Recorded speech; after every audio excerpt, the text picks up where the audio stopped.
LawFlip, objection, your honor. Turn the game upside down. LawFlip, objection, your honor. Turn the game upside down. Welcome to LawFlip. It's a conversation about law, life, politics, COVID-19, and everything in between. I'm Benjy Smith with my co-host, Louis Benowitz. Namaste. So our firm, Smith & Benowitz, our core theme is about justice. We represent employees and injury victims. And then our podcast, LawFlip, our core theme is about how to be a lawyer or a professional of any kind without being miserable. And so our guest this week, given his personality and his body of work, is a natural fit for these themes and the times that we're in. He's a former prosecutor currently serving his fourth term as representative for California's 15th Congressional District and is a member of both the House Intelligence and Judiciary Committees. His book, Endgame, Inside the Impeachment of Donald J. Trump, comes out on August 4th, 2020. We're pleased to welcome Congressman Eric Swalwell. Let's flip the game upside down. Okay, so thank you for joining us, Congressman. Thanks, Benjy. Of course. Okay, so Congressman, you have children and you could probably understand this. With kids out of school right now, all of us have to somehow become teachers. So Julia and I have become teachers to David and Sid. Louis and Lisa have become teachers to Chase and Alex. So this is a little bit of a school-themed episode. I'm sure you can understand that, right? Yes. And I've got, we're running the startup preschool here. The children want a substitute teacher. I expel the students, but they still come back for dinner. Like, that's just kind of how it's working right now. That's the deal. Okay, so with the school theme, Congressman, we want to jump right into COVID or Corona. So can you grade Donald Trump's performance A through F? I want him to be an A+. I think he has failed us. He's failing, and that's sad because we really need him to succeed. I'm rooting for the pilot here because if the pilot fails, the whole plane crashes, and he's sadly failing. And why is he failing? Well, first and foremost, during a crisis like this, the best thing you can do is to unite the country, and instead he has widened the gap of division in our country. His responsibility is to make us healthier, but by not investing in universal testing, by giving confusing messages on personal protective equipment, and also whether we all should wear masks, and not even leading by example, he is making us sicker rather than healthier. And then when it comes to the economy, by screwing around with the unemployment insurance that people need right now, by favoring bigger businesses who don't need the money over smaller businesses, he's making us poorer. But I'm going to try and work with them any chance I can to make us stronger, healthier, and wealthier. But I just think there's just a lack of leadership. Okay, and when it comes to the House Democrats, how would you give the House Democrats' performance for a grade performance of an A through F? Well, we learned, right? So in 2008, during that bailout, you saw Wall Street bailed out and Main Street was not, and so that guided us, throughout this COVID relief process. When the president wanted a slush fund that he could just, without any guardrails, distribute money to any business without transparency, without us being able to question it, we put those guardrails in place. We required that every dollar spent will be notified to the public, that there will be an inspector general, to be a congressional panel to look at funds that are spent, and that will prioritize small businesses. And so we've fought to put those guardrails in place. And again, we're only 1/3 of government, and so the Senate is controlled by Republicans. The presidency is a Republican. But I'll just say, Benjy, I think when you look at the bookends of this presidency, he came in on a campaign. If you give him the light most favorable to him, he said that he was a different type of politician. So he had an opportunity, I thought, for his first initiative to focus on a unifying issue, infrastructure. And instead, he went right to trying to undo the Affordable Care Act that was President Obama's legacy. On the other end of the bookend, His presidency, the last year of his presidency, saw the greatest pandemic in 100 years. And where most presidents in a crisis has always brought our country together, and I think he could be sitting at 70-80% approval ratings, he's made it worse. And while you want to root for him, he's his own worst enemy. And again, I'm grateful that we have a majority in the House, because I think it checks his worst instincts and protects the American public. Yeah, he doesn't seem to get out of his own way. And so as a former prosecutor, after being acquitted in what many believe to sort of be a sham impeachment trial in the Senate, Trump's behavior has somehow gotten worse. And so do you think that has Democratic leadership, which you're a part of, completely failed at holding him accountable? How would you address that? Yeah. So, what's interesting is, had we waited another month to move on impeachment, he never would have been impeached. We would have gone into the COVID crisis, and rightfully so. We would have focused on that. But not only for history's sake should he have been impeached, but what I learned and realized in the middle of the impeachment process was, when you stand up to this guy, when you check him, you not only hold him accountable, but you actually get the right result. He backs down. He's a coward. And so with Ukraine, he was holding up, nearly $400 million of aid. And only once we started our investigation did they get the aid. So that showed me, if you stand up to him, the right result actually ends up happening. So he was not removed from office, but he wasn't able to continue to shake down Ukraine. And who knows what kind of deterrent effect that's had on him going forward. So I don't regret at all that we did that. And actually, it's interesting. I just think that the timing, that had we waited a month, he probably never would have been impeached. And it's something that I think, for history's sake, it's a marker that needs to be on this presidency. Yeah, and it's interesting. He's the king of excuses. Every day I think he wakes up figuring out who to blame next. He's blaming President Obama for the lack of testing, and he can't come up with any answer as to, well, what happened the 3 years since you took over leadership? Why haven't you done anything to address the lack of testing and all sorts of infrastructure to address that? Do you get frustrated that there haven't been journalists that have pushed him to really answer that question? I think they're pushing, but he is masterful at just scorching the press corps. They're in a really tough spot right now. They're constantly being told they're not doing enough, and they are under they're a tough environment where you question him and he questions your motives.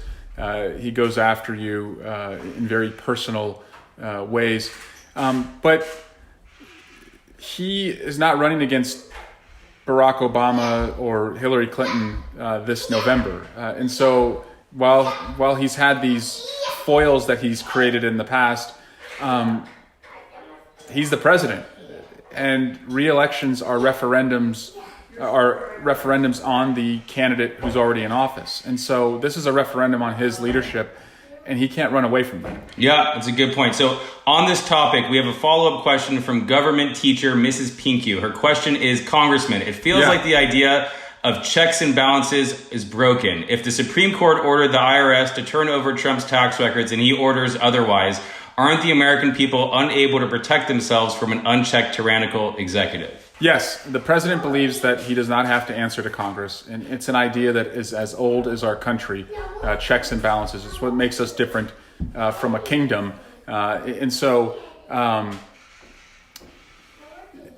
we have to win these cases in the courts. We have other means. If they don't honor subpoenas, we can use the power of the purse. We can withhold funding for his priorities, but he should honor lawful, congressional subpoenas. And if we don't fight that in the courts, we give up that right going forward. Yeah. Congressman, on the thought of the courts, you've championed expanded access to justice and support ending forced arbitration, which we very much appreciate for both ourselves, our clients, and society at large. However, you recently voted for the FFCRA, which has no private right of action for sick workers. Why did you vote for a bill that denies them access to the courts? And so that was the best we could do with what we were dealing with, going back to, 2/3, 1/3, 2/3 of government controlled by Republicans, 1/3 by Democrats. And what we were, trying to do was immediately get paid sick leave for anyone who had COVID. We wanted them to get at least 14 days. And there were red lines that Mitch McConnell and the president, had in there. And so we were forced with getting nothing or getting that, in the Families First Act that we passed. It shouldn't be a debate. It's all the more reason to me why we have to win the Senate. And that's why I'm putting most of my resources into keeping the House and winning the Senate so that we don't have to have that false choice going forward. And Louis, we're facing that again right now, where the states need money because they're going bankrupt. Mitch McConnell is saying let them go bankrupt, but he will bail them out only if we give immunity to employers. And again, on the sick leave, we needed to act quickly at the beginning of this crisis. Now that we're starting to get through this and hopefully coming down from the peak very soon, the idea that we would disincentivize employers from doing what's right at the workplace to protect their workers or to protect the public, consumers, that is a red line for me. I just cannot support that. We want employers to do all they can to create safe working environments. And when deciding to vote for legislation that's a bit of a mixed bag, sort of some good, some bad, what factors do you consider in deciding whether to support it or not? Who wins and who loses, meaning that if we had done nothing, you'd have no sick leave protections for anyone. And, there are when you look at the priorities of Mitch McConnell in the Senate, and I say him, not the president, because I don't think the president really wakes up and has any core values or priorities. Mitch McConnell does, and he's masterful of operating in the Senate. And for him, a longstanding priority is to reduce employer liability. And so he truly, I believe, would have been willing to just not have that Families First bill at all to provide sick leave if we had not put that in there. And so that's the reason we have to beat him. To me, that motivates me to pass something that can still help people, that is flawed, but double down on what I do to make sure that we don't have to live with this guy the next cycle, because there's going to be future iterations of relief and recovery packages, and I don't want him as the majority leader in the Senate because of poison pills that he made us swallow like that. You mean Mitch McConnell and President Trump are not men of the people? They're men of the Mar-a-Lago crowd. That's where they roll. So there's been a lot of coverage about Tara Reade's sexual assault allegation against Joe Biden, which Biden vehemently denies. We represent sexual abuse victims, and we find they generally tell the truth. But if you truly believe you're being accused falsely, what is the proper way, in your opinion, to respond to a false or questionable Me Too allegation? Fully cooperate. Be transparent. Don't question the motives of the accuser. Don't call the person. Don't call the person a liar. Don't say they're not your type. Those are all the things that the president did. Right. If you recall, with the 20 plus allegations he's had, and as I was a prosecutor, I worked with sexual assault victims. You represent them. You're absolutely right. Overwhelming majority of the time, they're telling the truth. And as I think about the way Vice President Biden has handled this, I think about how would an innocent person handle this? And I think the dignified interview that he gave last week with Mika Brzezinski, and the way that he has offered to be transparent and open up and search for records is what an innocent person would do. But the default is believe the sexual assault victim, the person making the allegation. But it is a rebuttable presumption, meaning that if the person being accused has a story to tell or evidence to present, that should be considered too. And I think by offering to be transparent, we're in the phase of this of, what's the evidence that's out there. What's your best objective description of the fight between Biden and Trump to be president? For Vice President Biden to win, public health has to be on the ballot, and competency in governing has to be on the ballot. Those are two strengths that he and the Democratic Party have. But he also should seek to motivate, the 5 million people who voted in 2012 but did not vote in 2016, and the over 100 million people who are now eligible or did not vote in 2016 who could vote now. Motivate those folks. We can't ignore the Trump voters. We shouldn't insult them. But I don't necessarily believe you need to spend all of your time and resources telling them that they made a mistake in voting for him. I do think there's so many people who have already arrived at that conclusion, particularly Republican women, and running on healthcare is an issue that they recognize is paramount. That makes sense. And then to that issue of voting, how do we maintain the integrity of the 2020 election if states are requiring citizens to risk their health to vote? Overwhelm the ballot box. That's how. That's it. That is if we don't control, the Senate, and we can't, fund these voter protection priorities, and Mitch McConnell's not going to go for them. He's not going to go for 100% mail-in voting. They're not going to stop trying to get rid of voter ID laws.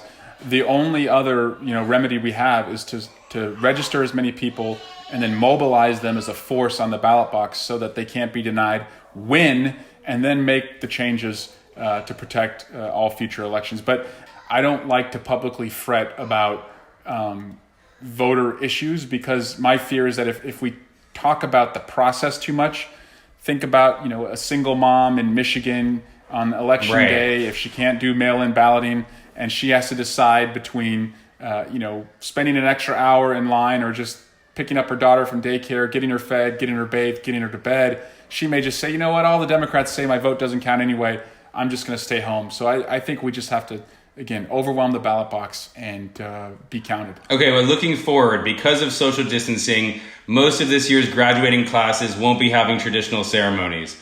What advice would you have for them if you were giving their commencement speech in this tough time? Yeah, and thankfully, President Obama next Saturday is going to give a national commencement speech. And I've talked to a lot of high schoolers. I've Zoomed into classes about once every day. And what I tell them is don't stop focusing on personal development, even though we are not able to be in the traditional classroom.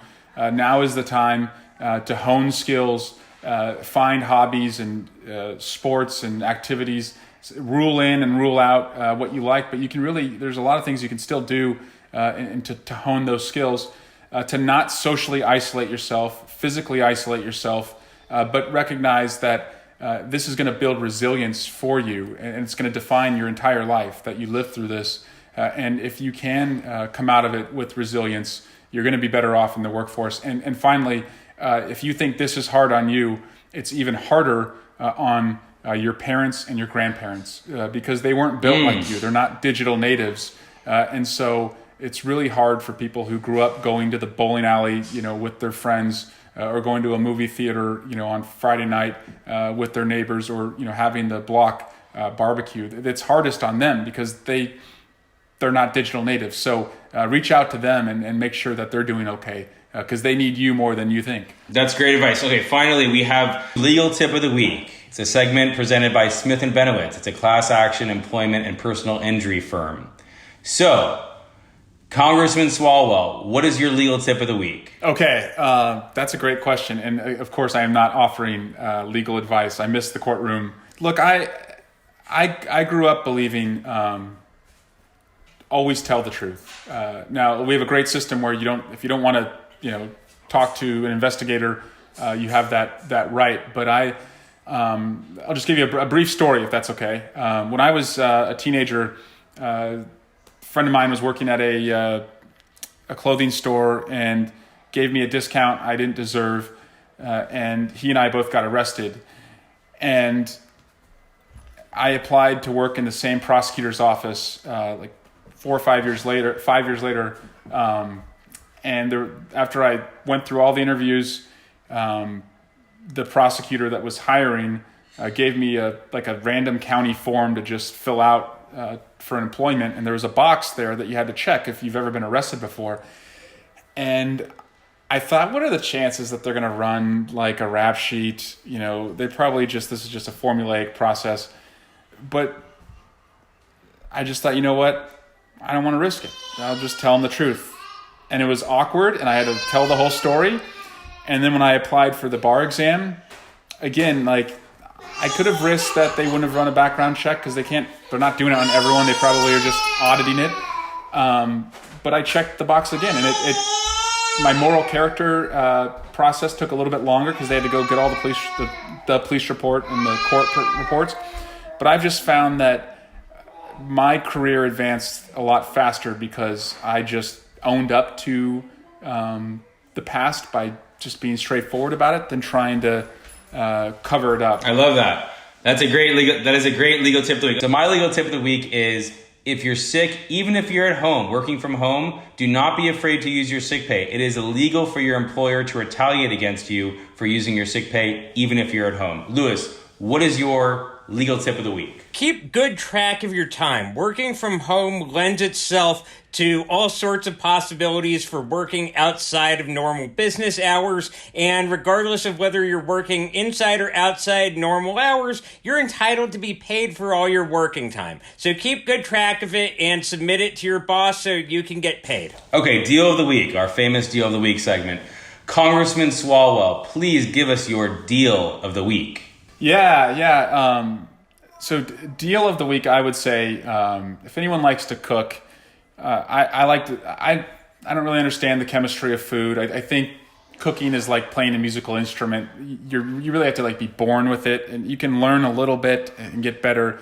But my wife also works, so she's working harder than I am because she's working 15, 16 hours, and so I've been doing all the meals every day, and so I started using a sous vide, SOUSVIDE, and essentially it just boils any dish that you have to the perfect temperature and holds it there. And I've realized that I have not enjoyed chicken for the last 15 years the way that chicken's supposed to be enjoyed. I'm overcooking it all the time. So that is just kind of my hack of the week. I love that. That is an incredible deal of the week. Get them around $50, $60, on Amazon. But yeah, sous vide, about an hour to 2 hours, and you cook meat the way it's supposed to be. Congressmen cook just like us. Yeah, that's right. I try. My deal of the week is provide value to others. So we all think that we do this, that we're good people, but you want to do it with intention. Because first of all, when people around you are successful and you're helping people around you, it feels good. There's nothing that brings me joy more than the people around me being successful and happy. And also, it just has that benefit of coming back to you. Life has that way of karma. It brings the positivity back to you. Bring value to others all day, every day. Louis, what is your deal of the week? Find fun things to do with your family that are safe from a social distancing perspective. How is that possible? Lou, how is that possible? There are lots of things. You could take your kids on walks. You could take them out on bike rides. There are lots of things you can do that don't require interacting much with other people. And it's important that you find ways to spend quality time with them, because just because you're home with them all the time doesn't mean it's quality time. Amen. I mean, that screen time could be a bad crutch for a lot of people. Not that I would know, but I hear you. Okay, so what did we learn today? Congressman Swalwell, Louis, we learned a lot today. We learned that Donald Trump and Mitch McConnell are not men of the people. We learned to be honest. We learned that being negative sometimes becomes a self-fulfilling prophecy. We learned that congressmen are just like us, and they order things on Amazon and become teachers while working from home. So, LawFlip, this was a fantastic episode. We really appreciate your time. Thank you so much, Congressman Swalwell. Have a great week, everybody. We'll see you next week. Thank you, guys. Thank you, Congressman. Thank you so much. Upside down. LawFlip, objection, Your Honor. Turn the game upside down. Okay, so Ariane, they're asking where they could find us. So for LawFlip, it's at LawFlip and LawFlip.com. For Smith & Benowitz, our law firm, which does personal injury, employment, and class actions, you can find us at Smith Benowitz and SmithBenowitz.com. For the personal stuff, like where you're really going to find the juicy stuff, at Benjy Smith and BenjySmith.com. At Wages Guru and LewisBenowitz.com for Lewis. Oh, so LawFlip is produced, directed, and edited by the young legend Ariane Tabibi, and visual effects and compositions by another young legend, Oren Azad. Intro music provided by Pen Practice. Pen Practice, what is it? Premium instrumentals for upcoming artists by the music industry's top producers. For more info, visit penpracticemusic.com. I had so much fun recording the intro song with my man Hilton Deuce Wright. Looking forward to hearing more and more from Pen Practice. So the LawFlip identity, this hot logo that you're looking at, created by Garrett Whiston and Travis Nagel. Special thank you to Shai and Seth from the Horwitz Marketing Agency. A huge thank you to Aaron and Vanessa from Smith & Benowitz for endlessly dealing with all of our podcast bullshit. And lastly, a huge thank you to our beautiful wives, Julie and Lisa, for supporting our vision, and all the love to all of our 4 boys combined. Disclaimer, this podcast is made available by Smith & Benowitz for educational and entertainment purposes only. It is only intended to provide general information and opinions about legal and other concepts, and is not intended to be used as a source of legal advice or relied on for legal advice. By listening to this podcast, you understand that no attorney-client relationship is being formed between you and Smith & Benowitz or any of its attorneys. This podcast should not be used as a substitute for competent legal advice from a licensed professional attorney in your state.